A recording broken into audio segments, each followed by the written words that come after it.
오늘 말씀은 욥기 15장 전체를 통해서 엘리바스의 두 번째 악담, 입 닫아라 하는 제목으로 말씀을 나누겠습니다.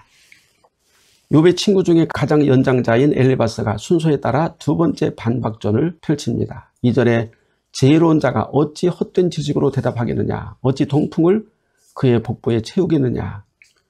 이 말은 엘리바스가 욥에게 내가 진정 현자라면 어찌 허망한 지식으로 대답하며 광풍으로 너의 뱃속을 채우겠느냐 하는 그런 뜻입니다.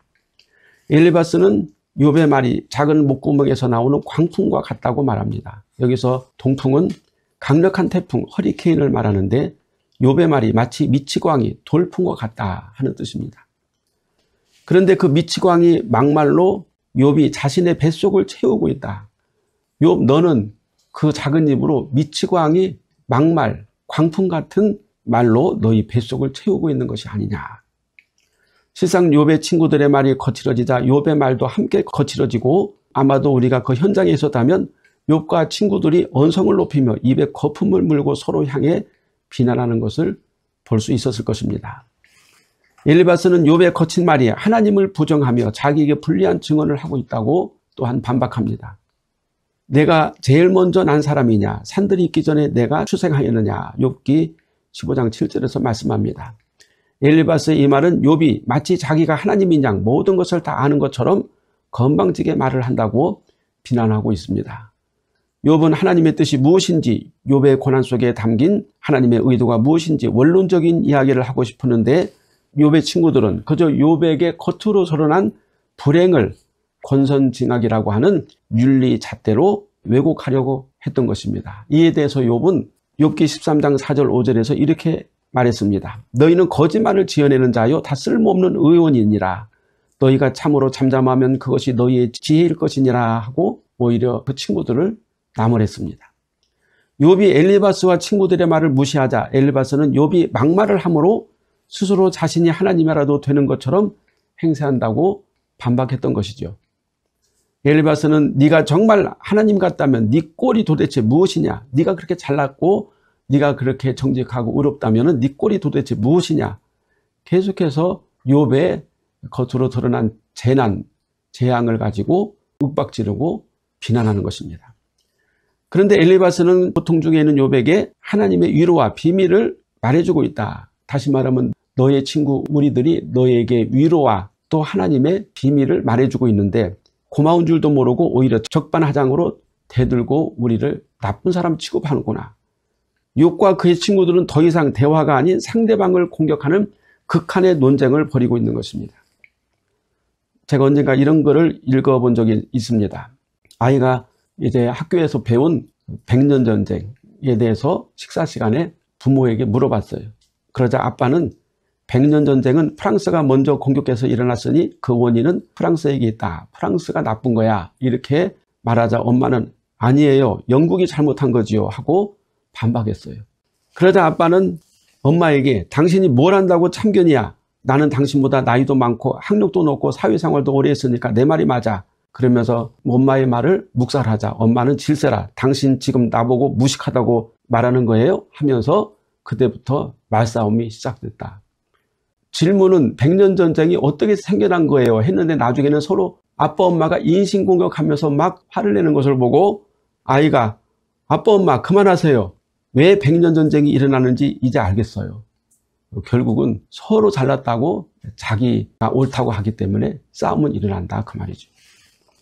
욥과 친구들의 극한 말전쟁은 끝이 날 기미가 보이지 않자 결국 나중에는 어떻게 됐습니까? 하나님께서 개입하셔서 이 말전쟁을 끝내주셨다. 결국 모든 세상의 전쟁과 다툼을 마무리하시는 분은 하나님이시다 하는 것을 알 수가 있어요.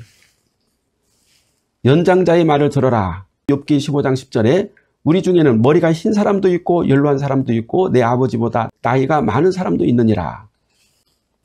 여기서 욥과 그 세 친구들을 볼 때 엘리바스가 가장 나이가 많다고 보여집니다. 그 다음에 빌닷과 소발은 욥보다 좀 연소하게 보여져요. 그런데 엘리바스는 머리가 흰 사람, 연로한 사람, 욥의 아버지보다 나이가 많은 사람이라고 말하고 있어요. 혹자는 엘리바스는 흰머리를 가지고 있고 빌닷은 욥보다 나이가 많고 소발은 욥의 아버지보다 나이가 많았다. 그러니까 그 친구들이 대충 욥보다도 나이가 많은 사람들이었다. 이렇게 이제 주석가들이 말하기도 합니다. 물론 정확한 나이는 알 수 없지만 엘리바스는 자신들의 나이나 경력으로 또는 지식으로 볼 때 자기들의 조언이 욥에게 순순히 받아들여져야 되는데 욥이 반격을 하니까 화가 나가지고 나이로 또 경력으로 누리려고 한 것입니다. 잠언 16장 31절에 백발은 영화의 면류가 아니라 공의로운 길에서 얻으리라고 그렇게 솔로몬도 말하고 있습니다. 실제로 고대 사회나 지금도 백발과 연로함을 인생의 훈장으로 여기는 관습이 있습니다. 물론 지금은 나이가 많아도 나이값을 못하면 젊은 사람들에게 대접을 못 받지만 과거의 그 전통적인 사회에서는 나이가 많으면 무조건 무시합니다. 엘리바스는 젊은 놈이 어른들의 말을 듣지 않고 자기만 잘났다고 떠들어댄다고 나이를 가지고 묵박지는 것입니다. 시골교회 어느 젊은 목사가 부임을 하니까 좀 껄렁한 집사가 목사님 나이 몇 살이에요? 하고 물어봅니다. 그래서 젊은 목사가 몇 살인데요? 그랬더니 어휴 내가 2살 더 많으니까 내가 형이네요? 그렇게 말했다는 얘기가 있어요. 이에 대해 가장 어린 엘리후가 이렇게 말합니다. 욥기 32장 9절에 나중에 이제 엘리후가 나타나는데 어른이라고 지혜롭거나 노인이라고 정의를 깨닫는 것이 아니니라. 나이 많다고 해서 노인이라고 해서 지혜롭고 정의로운 것은 아니다. 이렇게 엘리후가 반박을 하죠. 나이로 경력으로 아랫사람을 누르는 것은 아주 세속적인 방식입니다. 그리스도인들은 모두 다 하나님의 말씀 앞에 예수 그리스도 앞에서 서로 겸손하고 나이나 경력에 상관없이 존중해야 됩니다. 그러나 세속 세상에서는 내가 나이가 많은데 내가 더 힘이 센데 내가 더 높은 자리 있는데 하면서 갑질을 합니다. 그래서 이제 엘리바스가 한참 나이가 적은 욥에게 내 입을 놀리느냐 하면서 어찌 네가 나이 많은 내 앞에서 네 입을 놀리느냐 하면서 반격을 하는 것입니다. 욥기 15장 12절 13절에 보면 어찌하여 내 마음에 불만스러워하며 내 눈을 번뜩거리며 내 영이 하나님께 분노를 터뜨리며 내 입을 놀리느냐. 세상을 더 많이 살아온 선배가 말을 하는데 네가 뭔데 입을 놀리느냐 하고 엘리바스는 욥에게 화를 냅니다.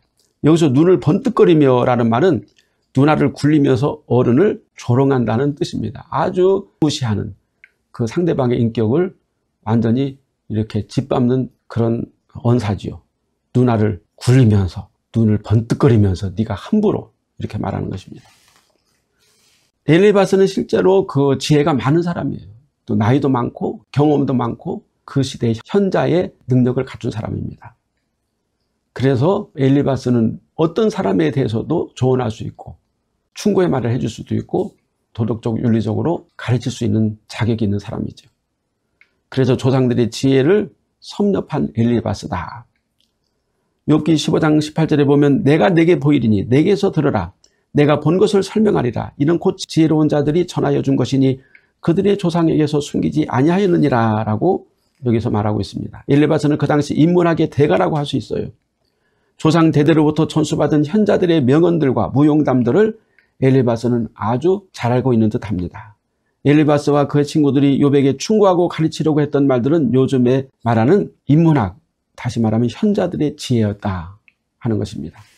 인문학으로 신에 대해서 인간에 대해서 말할 수 있지만 욥이 믿고 섬겼던 여호와 하나님의 뜻과 섭리를 결코 알아낼 수 없습니다. 인문학에는 세상의 지혜는 있지만 영성이 없습니다. 영성은 없고 그저 지성과 감성만 가득 차 있습니다. 요즘에 영성이 없는 지성과 감성으로 성경을 해석하고 설교하는 목회자들이 많이 있어요. 지성과 감성적 설교는 인문학과 심리학과 철학적 사고로 성경을 접근해서 사람의 마음을 위로하고 토닥거려주는 방식입니다. 그러나 성령의 설교는 모든 성경을 예수 그리스도 중심으로 해석하고 죄에 대해서, 의에 대해서, 심판에 대해서, 천국과 지옥에 대해서 분명하게 전하는 방식입니다. 지성과 감성은 사람을 감동시키고 마치 힐링을 주는 것 같지만 실상은 허공에 떠도는 물방울이나 안개와 같이 태양이 장렬하는 혹독한 현실에 나가면 그 감동과 힐링은 순식간에 이슬처럼 또 물거품처럼 사라지게 됩니다. 교인들은 교회 강단에서 설교자가 마음을 어루만지며 위로하고 감성적, 지성적인 설교를 할 때 당시에는 마음이 시원하고 뭔가 해결이 될 것 같지만 막상 죄악된 세상에 나가서 유혹과 욕심이 밀려오면 순식간에 마음이 흔들리고 예수 믿음은 온데간데 사라져버리고 세속화가 되어버린다는 것입니다. 그러므로 설교자들은 강단에서 감성이나 지성으로 설교할 것이 아니라 예수 믿음을 강하고 확실하게 전해줘야 합니다. 엘리바스와 친구들은 지성과 감성으로 욥을 위로하려고 하면 할수록 경건한 욥은 그 심령이 더욱더욱 답답하여 견딜 수가 없었습니다. 욥은 조상들의 지혜와 감성과 지성을 얻으려고 친구들과 대화하는 것이 아니라 하나님의 손이 그의 영혼을 터치하시기를 간절히 원했던 것입니다. 친구들과 대화보다도 하나님께서 자기의 마음을 어루만져 주시기를 원했다는 것입니다. 욥은 원초적 죄의 문제, 구원의 문제, 의의 문제, 영원한 생명을 하나님으로부터 알기 원했습니다. 다시 말하면 욥은 죄인과 하나님 사이에 계시는 중보자, 즉 그리스도를 간절히 사모했다는 것입니다. 물론 그 당시 욥이 구체적으로 예수 그리스도를 우리처럼 지금처럼 알지 못했다 하더라도 그 욥의 간절한 열망 속에는 나와 하나님 사이를 중재해 줄 수 있는 누군가가 필요합니다. 바로 이분이 그리스도입니다. 그런데 욥의 친구들은 수박 겉핥기식으로만 계속 욥의 현상적인 면만 보면서 충고를 하니까, 그리고 충고뿐만 아니라 욥에게 협박과 또 얼레기, 그리고 또 자포자기, 야 포기해라, 그냥 대충 살아라 이러면서 말을 하니까 욥은 견딜 수가 없었던 것입니다. 그냥 포기하고 살아, 현실을 그대로 받아들여, 고난도 받아들이고 그리고 회개하면 좋은 날이 올 거야, 이렇게 욥의 친구들은 계속 현자들의 이야기를 늘어놓았던 것입니다. 우리가 이제 인문학의 신관에 대해서도 제가 전에 말씀드렸지만, 인문학의 신관, 엘리바스와 그의 친구들은 인문학의 신관으로 욥을 판단했습니다. 그것은 현자들의 지혜인데, 현자들, 세상의 현자들도 하나님을 말합니다. 그들이 말하는 하나님은 단순한 신이에요. 그러나 욥이 간절히 찾는 하나님은 여호와 하나님, 구원의 하나님, 언약의 하나님, 바로 예수 그리스도를 보내실 하나님이시다, 그 말입니다. 물론 욥도 여호와를 눈으로 뵙기 전에는 욥기 42장 1절의 말씀처럼 인문학의 하나님, 또 세상의 지혜의 하나님과 혼동하며 오락가락하기는 했어요. 과연 내가 믿는 여호와 하나님이 나를 구원해 주실 것인가, 아니면 내가 세상의 세속적인 신을 쫓아갈 것인가, 이렇게 갈등을 한 것은 사실입니다. 그러나 욥이 진심으로 하나님을 갈망하자 여호와라는 이름의 하나님이 욥을 결국은 만나 주셨습니다. 죄와 무지에서부터 구원하시는 하나님, 은혜와 거룩함의 하나님, 영원한 생명을 주시는 하나님 여호와를 욥이 결국은 만났다 하는 것입니다. 우리가 세상 인문학의 신관을 보면은 권선징악이라고 그랬죠. 권선징악은 겉으로 나타나는 현상만 보고 판단하는 정의입니다. 세상에서도 정의는 있어요. 나쁜 일 하는 사람은 벌 받고 좋은 일 하는 사람은 상 받는다. 이게 정의예요. 그런데 세상에서 악한 폭군들은 악으로 세상을 제패하지만 또 그 신하에게 반역을 당하고 비참하게 죽음을 당하기도 합니다. 또한 반대로 악한 자들이 죽을 때까지 여전히 존경과 권력과 명예를 유지하다가 죽기도 해요. 그러나 그들이 다 죽은 후에는 역사가 그들의 악행을 심판하게 됩니다. 그리고 하나님이 마지막에 심판하시게 됩니다. 욥의 친구들은 욥에게 나타난 실제 현상만 보고 욥을 악인이며 죄인이며 파렴치한으로 몰고 갔고, 그러므로 네가 진심으로 죄를 뉘우치면 네가 믿는 신이 다시 은혜를 베풀 것이라는 인문학적인 신관을 가지고 욥을 계속 추궁했어요. 그래서 우리 예수 믿는 사람들이 세상적인 종교, 세상적인 인문학, 세상적인 철학을 들어보면 그럴듯한 내용들이 많습니다. 무조건 세상 것들이 다 100% 악한 것이 아니에요. 선한 부분이 있어요. 또 정의를 말하기도 합니다. 또 선을 이렇게 가르치기도 합니다. 그러나 그 세상에서 말하는 정의, 선은 결국은 하나님이 약속하신 구원의 주 예수 그리스도에게 이르지 못한다, 그 말입니다. 욥기 15장 20절에 그 말에 이르기를 악인은 그의 일평생에 고통을 당하며 포악자의 횟수는 정해졌으므로 라고 말하고 있습니다. 여기서 엘리바스가 말하는 그 말에 이르기를이라는 말은 17절에 지혜자로부터 내려온 전승과 욥기 4장 13절에서 16절에 나오는 엘리바스가 체험한 영적 체험을 근거로 욥기 15장 35절까지 그 욥의 교만함과 악함을 계속해서 지적하고 꾸짖고 있습니다. 욥기 15장 20절에서 24절에 보면 악인은 평생 고통을 당하고 그 포악자는 죽을 날이 정해져 있다. 욥기 15장 25절 26절에 보면 욥은 악인이 최후의 발악을 하는 것처럼 목을 세우고 방패를 들고 얼굴은 살이 찌고 허리에는 기름이 엉긴 모습으로 하나님에게 손을 들어 대적하고 자신의 힘을 과시했다고 엘리바스는 말하고 있습니다. 그러니까 욥이 하나님을 대적하고 하나님에 대해서 자기 힘을 과시했다. 너는 신을 대적하는 악한 자라고 그렇게 말하고 있는 것입니다. 엘리바스는 개인적인 체험과 영적 지식을 가지고 이제 욥을 나무랬습니다. 그런데 요즘에도 보면은 기도를 많이 해서 계시를 받았다고 말하며 환상을 보았다고 말하는 이제 은사자들이 있습니다. 그들은 하나님의 말씀보다 자신의 체험이나 믿음의 선배들의 전승을 더 주장하다가 이단이나 결국 신비주의자로 떨어지게 됩니다. 믿음의 선배들의 전승을 더 주장하다가 이단이 되고 신비주의자가 된다 그 말이죠. 우리는 개인적인 체험이나 어떤 은사를 전승받았다고 주장하여 은사를 체험하게 해주겠다. 내가 여러분들에게 일반 교회에서 보여주지 못하고 체험해주지 못한 그런 놀라운 특별한 은사들을 내가 여러분들에게 체험하게 해주겠다. 우리 종교로 와라. 이렇게 말하는 사람들을 매우 조심해야 돼요. 경계해야 됩니다. 엘리바스는 자신의 충고를 겸허히 받아들이지 않고 굴복하지 않고 오히려 자신의 의를 주장하는 욥을 향해서 최악의 저주를 퍼붓고 있습니다. 그 최악의 저주가 악인의 결말인데 욥기 15장 27절에서 35절까지입니다. 그 내용들이 너무 끔찍해요. 27절 그의 얼굴에는 살이 찌고 허리에는 기름이 엉겼고 자기 배만 불리는 악인의 전형적인 모습입니다. 28절에 황폐한 성읍, 돌무더기, 사람이 살지 않는 곳, 악인의 최후의 거처, 지옥을 의미하고 있어요. 29절은 재산을 다 빼앗기리라, 악인의 멸망을 말합니다. 31절은 허무한 것을 의지함, 악인의 우상숭배, 우상숭배는 허무함입니다. 욥을 우상숭배로 몰아가는 엘리바스가 말하는 우상숭배는 욥이 눈에 보이지 않는 신, 눈에 보이지 않는 여호와 하나님을 찾는 것을 비꼬는 말입니다. 그 당시 많은 그 현자들은 눈에 보이는 신을 숭배했어요. 그게 우상입니다. 근데 욥은 유난히 눈에 보이지도 않는 여호와 하나님을 찾기 때문에 그래서 오히려 네가 악하다 이렇게 엘리바스가 말하는 것입니다. 실존 세상에서 실속 있는 종교를 가지라고 엘리바스가 충고하고 있는 것입니다. 실속 있는 종교는 뭡니까? 눈으로 보고 실제로 체험하고 물질적인 가치가 있는 종교가 세속에서는 실속 있는 종교가 된다는 것입니다. 이제 우리 개신교에서도 그 기복적인 신앙 또는 부흥신앙이라는 게 있는데 그런 신앙은 실제로 생활에 도움이 되는 하나님, 내가 돈을 많이 벌게 해주는 하나님, 또 내 병을 잘 고쳐주시는 하나님, 그리고 교회가 부흥돼서 교세가 늘어나고 건축을 하고 확장되는 그렇게 해주는 하나님. 그래서 뭔가 물질적으로 막 왕성하게 늘어나게 해주는 하나님이 진짜 하나님이지 그런 것도 못 해주는 게 무슨 하나님이냐 그렇게 말하는 사람들도 실제 있어요. 그런 물질적 가치를 중시하는 종교는 예수 믿음이 아닙니다. 세속에서 실속 있는 종교가 될지 모르겠지만 그것은 하나님이 결코 원하시지 않고 싫어하십니다. 32절에서는 욥의 소망은 결과를 보기 전에 떨어지고 사라질 것이다. 35절에서는 엘리바스는 욥을 재난덩어리, 죄악덩어리, 속임덩어리로 치부해서 얼마나 극악한 말을 했습니까?